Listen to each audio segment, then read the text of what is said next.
Hey everyone, this is Free Coaching Thursday, and I am really excited about the topic that I picked today. We're going to talk about our clients falling off of the coaching plan. And my name is Krista Kathleen. I'm a life and business coach and creator of this Facebook group, Build Your Life Coaching Biz. And yes, this is a really important topic because if you are a coach, any type of coach, this is going to happen to you at some point.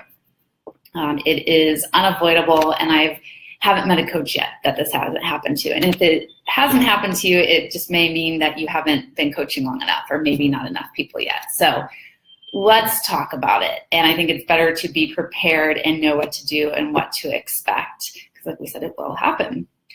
So if someone falls off the coaching plan, usually probably what's happening is they're not scheduling their sessions with you, and they're showing up late, or they're rescheduling all the time, or they're canceling their sessions.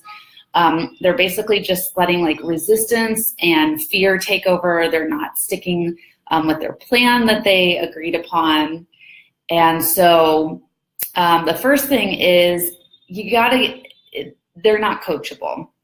At this point, if you think about when you're coaching someone, what are you doing? You're getting on the phone with them once a week, either doing audio sessions or video sessions, right? And so if they're not getting on the coaching calls with you, then you can't coach them. So that's kind of just the first thing to wrap your mind around. So I think the number one most important thing is when this starts happening is you have to get them onto the call. And so whether that's, emailing or texting or just saying, hey, I noticed that we haven't been able to get on our sessions. Do you have 10 minutes today to just hop on the phone and talk?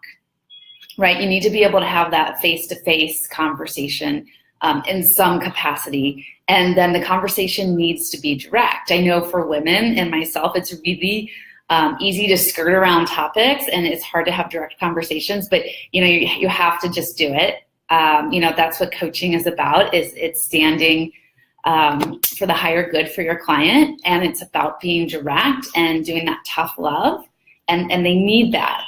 And I know that's really hard and it's really scary, and it's still hard for me to do as well. But again, this is what they need. And so you want to have that conversation with them. You want to get them on the phone, and I don't charge them usually. I'll be like, I just need 10 minutes. Let's talk about what's going on. And then, like I said, you want to be direct and ask for permission too. Hey, can we talk about this? Hey, can I be direct? Hey, can we do a little coaching around this right now? I think it's always really good to get their permission first, because people always want to feel like they have a choice and they're not being forced into anything. Okay. So then I have some questions here that you can use. So basically, you kind of want to remind them of what they originally wanted. Why did they hire you in the first place? And so based off whatever goal they say, you can say, on a scale of 1 to 10, Susie, we'll just use the name Susie. Susie, how committed are you to this goal right now? How bad do you really want this goal? And again, just stepping back and letting them answer. That's what coaching's about. We're not really here to give advice or be a motivational speaker. We're just asking some questions and then just stepping back. So that's a question. Another one is you can, if they're showing up late. Hey, Susie, I noticed that you've been, showing up 15 minutes late to our calls. Where else is this a pattern for you in your life? Because if they're showing up late to your calls, they're probably showing up late to other things in their life as well. So that's a question. Another one you can say, I'm curious. Is this your resistance showing up? Again, these are very direct, but if you ask ahead of time, is it okay to be direct? Then they say yes, then it's okay to ask these questions. Another one, what has you not sticking with your plan? So there's that one. And also, so one of my favorite books, The Coaching Habit, that I recommend all new life coaches read. The Coaching Habit by Michael Bungay Sr. He says it's really important to stick with questions that start with what and not do questions that start with why. Because if you're doing why didn't you do this? Why didn't you stick with the plan? It sounds very accusatory, and it can make people go into defense mode. So trying to use what as much as possible. And I found that really does make a big difference. Another thing that I use as well is I have a questionnaire that I send my clients in the beginning of working with me. And one of the questions I have is, when fear takes over, what does that look like for you? So when fear takes over, what does that look like for you? And so then I know ahead of time, when the fear and resistance starts showing up, which it will at some point in the coaching relationship, I can refer back to that. And then when I get on the phone with them for like this 10-minute conversation, I can say, hey, you remember in the questionnaire when you filled out that this is what fear looks like for you? It looks like that's starting to show up again. How do you feel about that? And just like that way, like they're going to be like, oh, shit, yeah, this is fear taking over. I did put that down. And like, they're holding themselves accountable. So those are just some things that I think could work. For anyone who's watching right now, let me know, is this something that you've dealt with before with clients? And if so, what things have you found that have worked and that haven't worked with getting people back on the plan? I would love to hear from you all. Also, too, it's okay to release people from contracts. I did that recently this past year. I worked with a girl for about a month. She was getting really good results and then just completely ghosted me. I don't know what was going on. And there was a part of me that was like, well, she signed a 3-month contract with me. We still have 2 months left. We need to work together. But she just like wasn't, like getting back to me. And so I was like, do I even really want to work with this person anymore? Like, it didn't feel good for me. It didn't feel respectful of our relationship. And so I just wrote her an email and I was like, hey, I think this may not be a good fit anymore. You're basically all paid up. You paid for last month. If you want, we can end this contract now. And I never heard back from her. So I technically released her from the contract, and I didn't realize that it was okay to do that. One of my coaches, Shannon Whaley, helped me to work through that and said, yeah, absolutely, it's okay to release someone from a contract as long as they're all paid up. If someone does owe you money and you want to release, like you've done the work first and then they haven't paid you, you could always send them to collections, or you can always like bargain with them of them paying like a portion, maybe not their whole package, but like, just a portion of the contract and then releasing them. Hi, Stacy. Okay, so you said, I coach for free right now, so it's been hard to get people to commit when they aren't paying. Yes, I can relate to that when I had pro bono clients in the beginning. I love the questions you suggested. I'll definitely be trying them. Perfect. Yeah, that is hard, Stacy. I've found that the higher that I raise my prices, the less that I have to deal with that. Because obviously when people invest a lot of money, they're like, well, shoot, I better show up. And they really do. And I did struggle a lot with that with my pro bono clients, but you got to start out somewhere, right? So it's like it's a catch-22 with that situation. So I want to ask you though, Stacy, so because you're experiencing this, does it feel good to still be having pro bono clients? Or does this mean, are you ready to start charging? Because you started to notice and feel a correlation between not charging and people not committing as much. It might be time to start charging. Let's see, Tanisha said, can you restate the questions you suggested? Yes, I'll type them in here as well. I said a bunch of them. And welcome Tanisha. Whoever's on the line right now, I would love to hear who you are, what type of coach you are, where you're coming from in the world. Okay, so first question is, how committed are you to your goal? On a scale of 1 to 10, whatever that goal, whatever they hired you for, that's one. Another one is, where else is this a pattern for you? This is a good one if they're like showing up late or they're canceling a lot. Stacy said, I'm ready to start charging. Woohoo! That's amazing. But I don't have my training finished. That's okay. You can start charging whenever you want. Does your training say that you can't start charging until after you finish? I ran my life coaching business for a year before I started taking a coach training program. And I was charging because it was my own business. So I'm just curious if, is that like an actual rule that the training's giving you, Stacy, or is that something that you're putting on yourself of like, I'm not good enough to charge until I'm a certified coach? Let's see. Okay, next one is, no, my training says I can start whenever. So how do you feel about that? How do you feel about starting to charge for your services? I'm giving you permission to do it. Definitely something I'm putting on myself. Good. Yeah, you should get paid for your work, and it's hands down, like the more that people invest in paying coaching, the more they get out of it. Like my clients, I'm charging anywhere from $400 to $800 a month to work with me, and my clients are getting amazing results. And I mean, and granted, I do have more lean training. I just got done with my 6-month coach training program, but like it really does make a huge difference when you're investing in something, and you just get so much more out of it. Okay, another question is, I'm curious, is this your resistance showing up?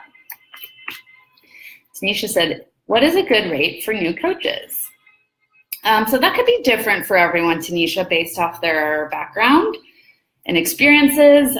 For me, I started charging $50 a session. That's what felt good for me. I have a new life coach I'm training right now. She's going to start out at $100 a session. Usually certified coaches, and when I say certified, they're like certified through the International Coaching Federation, are charging anywhere like $215 to $250 a session. So again, it's just, it's based off what feels good for you, but I don't think it would be a good idea to go lower than $50 a session. Okay, another question is, what has you not sticking with the plan? And then when fear takes over, what does that look like for you? And this one is on my initial questionnaire that I give to them. And then remember, don't ask why questions. Stacey, you said it makes me anxious. I totally get it. Every time I raise my prices, I feel like I'm gonna have a heart attack. But can you tell me more? What part of it makes you anxious of starting to charge for your services?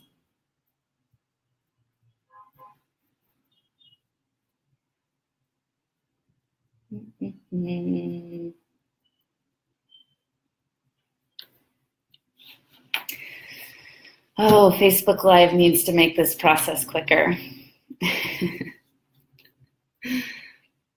But so I guess we have Stacy and Tanisha on right now. So awesome. Thank you so much for being here live. And, if you have any questions, anything you need support around right now, just let me know. Now's the time. This is free coaching hour.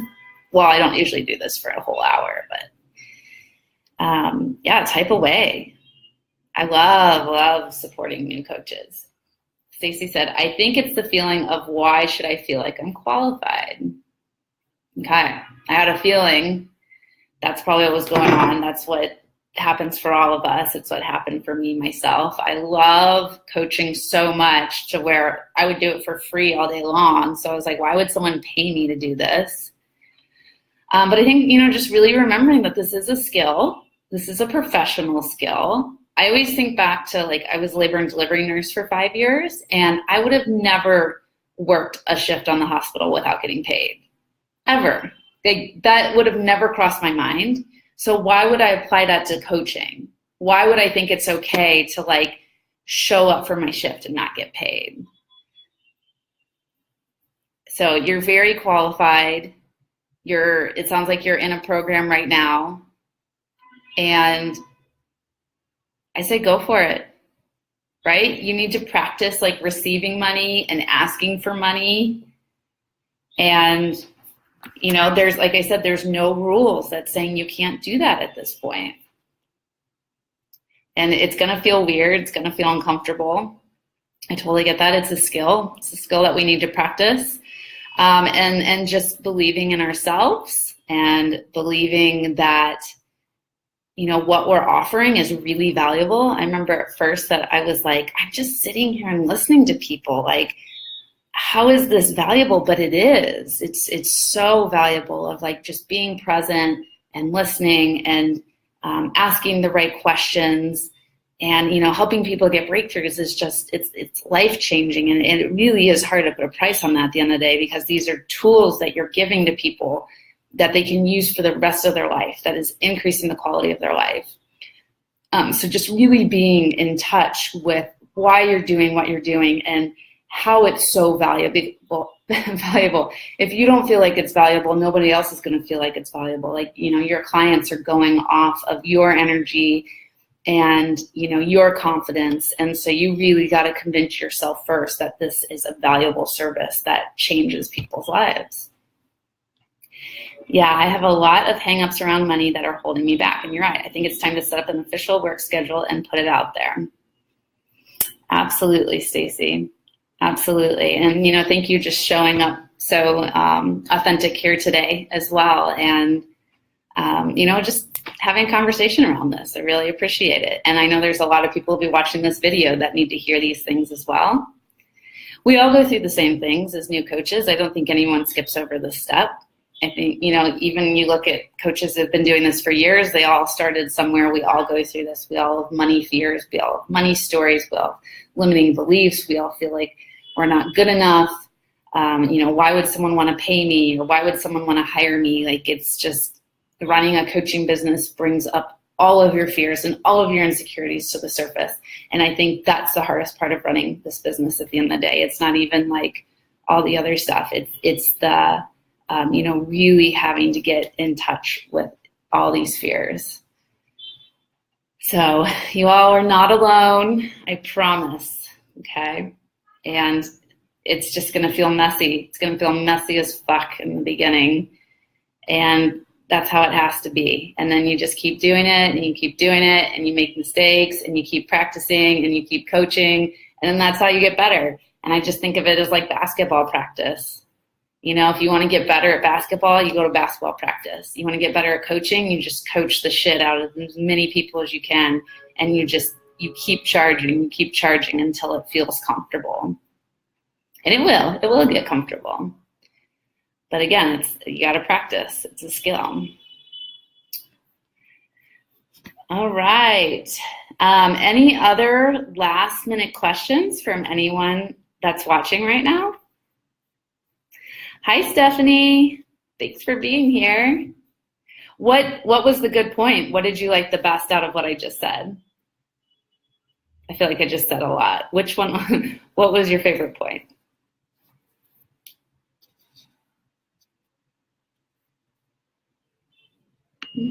And just for all the new people on right now, and maybe if you just came on, I would highly recommend watching the replay, but this having clients that are going to fall off their plans and having fear and resistance show up, it's going to happen at some point. So I just think it's really good to be prepared for this kind of stuff. And once it happens, you're going to know real quickly that your boundaries have been tested and that it doesn't feel good. And that's how you form boundaries. And, and that's why I recommend, I think every coach should have a coach because when you go through this stuff, you're going to need someone to help you work through it and help you to support you through it. So that way you can help your clients through it, right? Because like if we're lost and we're confused, how are we going to help our clients work through their stuff? So I know I say this all the time. It's even on the banner of my Facebook page. Every coach needs a coach. We do. You can't skip that step. You need a coach at the end of the day. He said, saying it's like basketball practice. I came in right before that. Yes. I think we think that like running a business and asking for money and coaching, maybe I'm generalizing, but for me, I used to think like, all this stuff should be easy. It should be natural, but it's not. It's something you have to learn. Like, I mean, the first time, like when I was in nursing school, And the first time I delivered a baby, like, I didn't know what I was doing. And then after I did it like 20 million times, then I could like do it half asleep, but I had to do all that practice and I just had to do it day after day. And so like, you know, running a business, being a life coach or any other type of coach is the same thing. You just have to practice. And I see so many people, so many coaches get stuck on all these little things that don't matter. Like trying to think of a perfect Pinterest quote, or not Pinterest, a perfect Instagram quote, or trying to figure out which email marketing system to use, or what their branding colors are. Those things, yes, I think they're important for your business, but at the end of the day, it's not gonna make you a better coach. You just have to start coaching, and you have to have, you know, pro bono clients, and then have your intro rate once you're ready to start charging, and you just do it over and over again until it feels natural. It's the only way to do it, to become a good coach. There's no other like, what's the word I'm trying to look for? You can't like skip that. You know what? I had 4 clients today and my brain's a little tired. A good tired, but tired. Stacey said, no more questions, but thanks for your time. I love the question asking, where else does this show up in your life? I feel like that would have been a really eye-opener for myself when I started working with a coach myself. Good. Yeah, it's a really powerful question because it is true. The way it's really important that our clients, you know, cancel, that if they're going to cancel at least 24 hours out, that they show up on time, you know, that they stick to the contract and everything, because if they're not like honoring our contract and respecting our time and the sessions, then they're probably doing the same thing else out in the world. And we're trying to, you know, kind of like teach them that that's not okay in the most loving way possible. And so it's hard. It's hard for me. Like, I'm a yes girl. I've always been a yes girl, going like, oh, no big deal, no worries, it's okay. And it can't do that as a coach, and I'm still working through that. But it's so important to, you know, make sure that people say they're going to do what they're going to do, and they show up on time, and that they respect and honor the contract, it's a sacred contract. It's a sacred word at the end of the day. Hi, Emmy, welcome. I'm glad that you're here, one of my coaching warriors. Oh, just so you all know, I'm going to be opening the second Coaching Warrior School starting the first week of July. So I'm going to probably start advertising for that in about 2 weeks here. Really excited. I'll keep you guys updated.